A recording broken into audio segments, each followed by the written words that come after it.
सच्चो सतराम। कृपया इस चैनल को सब्सक्राइब करें और बेल आइकन को प्रेस करना ना भूलें। धन्यवाद।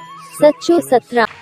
छाकाणि त असां इंसान जेके ई आहियूं, असां कोशिश कंदा आहियूं पंहिंजे जीवन खे त सही कयूं, न त बि असां पंहिंजे साल खे त साम्हूं रखंदा ई आहियूं।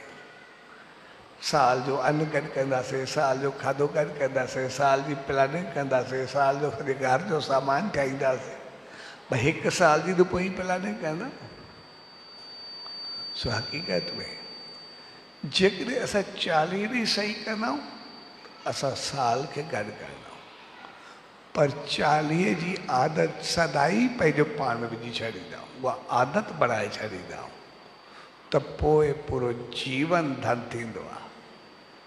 ऐं जेकॾहिं उहो सॼो सदाई हलंदो रहंदो आहे, असां हित में ख़ुशि रहंदा आहियूं ऐं एतिरो त उहो गॾु थी वेंदी आहे चङाई, धन, बहितरी जो हित त ख़ुशि रहंदा आहियूं, पर जेको अञा पुञ हूंदो आहे अॻिते स्वर्ग जा द्वार खोले छॾींदो आहे, लोक परलोक ॿई तरफ़।